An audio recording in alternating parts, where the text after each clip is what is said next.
Well, I see you driving around town with the girl I love, and I'm like, fuck you.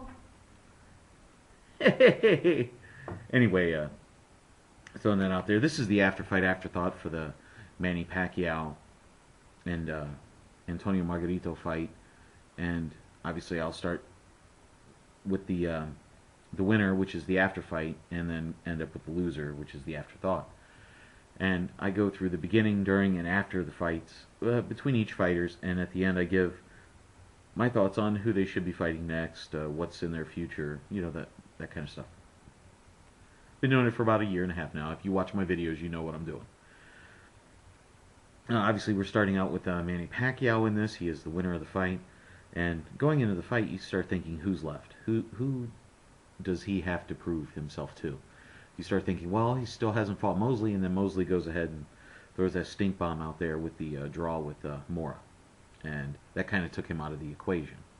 And do you do Paul Williams? Well, Paul Williams is struggling, and he's got to go up against Martinez again. Definitely has to fight. Yes, definitely has to go against Martinez again. To get that kind of stuff cleared up out of the way. And I mean, that's a great challenge for him. That's a great physical specimen to go against. And he's even bigger than Margarito, but I saw that really didn't matter. But so, and obviously the one on everybody's tip of everybody's tongue is Floyd Mayweather. And whether that fight ever happens is, with each passing day, seems like it's like that myth. Hey, did you hear that there was almost a fight that kind of thing? It's just not happening anymore. Going in, he had the worst camp ever. It was horrible. People are pulling him out while he's training and talking to him, doing these interviews, and he just, it was horrible. It was horrible. And if you listen to Roach, it was even worse than horrible. And then next thing you know, you find out this guy's going 24 rounds on the mitts. So, if that's a bad camp, I'd take that any day of the week. You know what I'm saying? I mean, he did, and so he gets in the ring, and you can see the size difference, and you knew that going in. I mean, the guy's he's fighting is 5'11". He's physically going to look a lot bigger than Pacquiao, but you see the speed, you see how that all comes into effect. Now, in the early rounds, you see Margarito trying to use his size and will and try to impose it on him. But Pacquiao goes through that, starts landing shots, hurts Margarito bad in the 4th round. They come around, you can start seeing the swelling on the eye of Margarito. Margarito has 2 or 3 good rounds in the entire fight, but after that 9th round, you just knew that they should stop that fight. Pacquiao was faster than him, he was slicker than him, he had better boxing skills than him, and who knows what damage could have been done to Margarito's eyes after that fight. And they were swole, not like swollen, they were swole, big swole, and all the credit in the world to Pacquiao, because he really took his foot off the gas in the later rounds. Because, and when I say later, I'm talking like the 11th and 12th. Because, I mean, he's like, okay, the guy's not going down, but at the same time, I don't want to cause any more damage. And in the 11th round, you could see Pacquiao holding on to Margarito for the first time in the entire fight.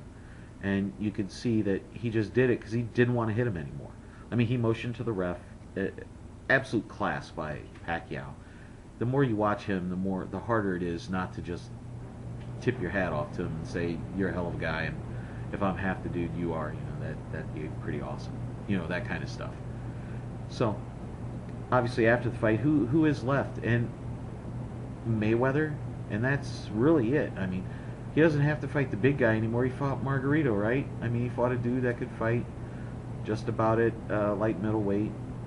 Fought a guy who was much bigger than him. I mean, anymore, and it's going to be like a freak show if he fights a Paul Williams that's like 6'2". I mean, that would look obscene, And so, I mean, it's pretty much it for him. I mean, go off in the sunset, right off, and I'd be, I wouldn't knock him one bit at all. There's really nothing for him to prove, and he's going to go down as one of the greatest of all time, and I mean, you can't take anything away from him. Really. Except maybe I wish he would have took the blood tests. And wish he'd fight Mayweather, but that's really almost out of his park now, isn't it? So we'll see how that goes with him, and God bless him and his fans and family. Hope all that's well. Over to Antonio Margarito. Going into this, should be banned. Shouldn't be fighting at all. Much less for a title, and even less more for going in and getting a shot at Pacquiao, one of the world's greatest fighters, and getting this big payday and stuff. It's almost like you're rewarding a guy for doing something that's like the worst breaking of the rules in boxing ever.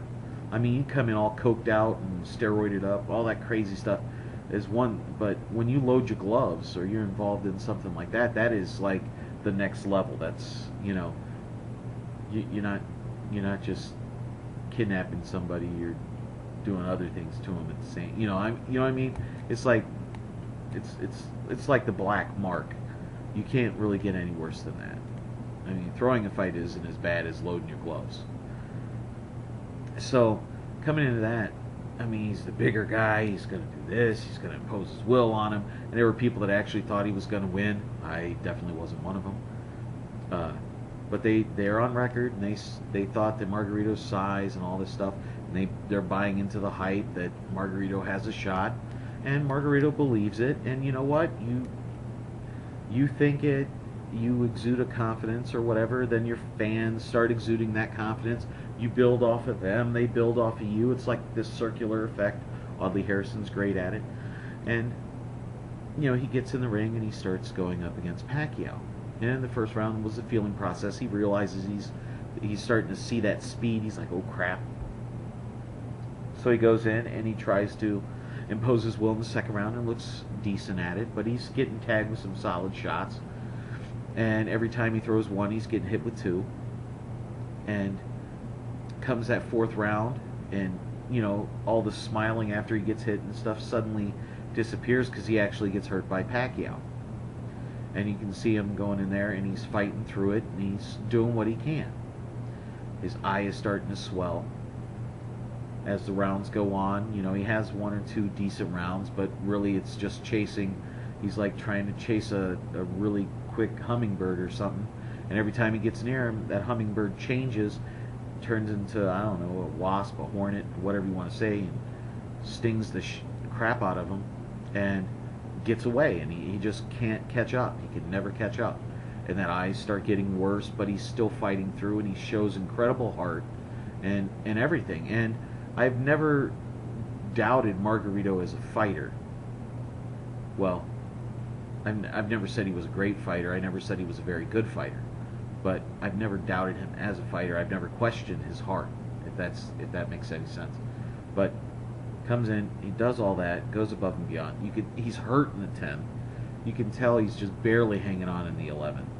And in the 12th round, it was a feeble attempt, but he was still trying, even while he was getting hammered and peppered. Every time he would throw a shot, he's getting hit 2 or 3 times. But he still kept coming forward, and that's a testament to his heart. And you can't take that away from somebody. So, all that, who should he be fighting next? Personally, I don't think he should be fighting now at all. But I guess if he's going to continue on, if he's going to fight again, those kind of things, maybe if he wants to step up in the others, maybe there's a rematch with Cotto in the works. After seeing that and realizing, hey, without the cement gloves, I got a shot, kind of things. Maybe that's in his future. I don't want to see him fight anymore. I think he should have been banned, but the reality is he's still going to be able to fight. And, the Cotto in the mix seems like a likely thing. Maybe he'll go against a Yuri Foreman. Those kind of things. Maybe he'll step up and do that. But as far as being world-class, world champion again, that's not a realistic thought, But we'll see. And we'll see how that goes. Hey, comment, rate, subscribe. Let me know what you think. And that's pretty much it. I think that's it. Got some change in my pocket. No, I'm not even going to. All right. This is Bigragu. I'm out.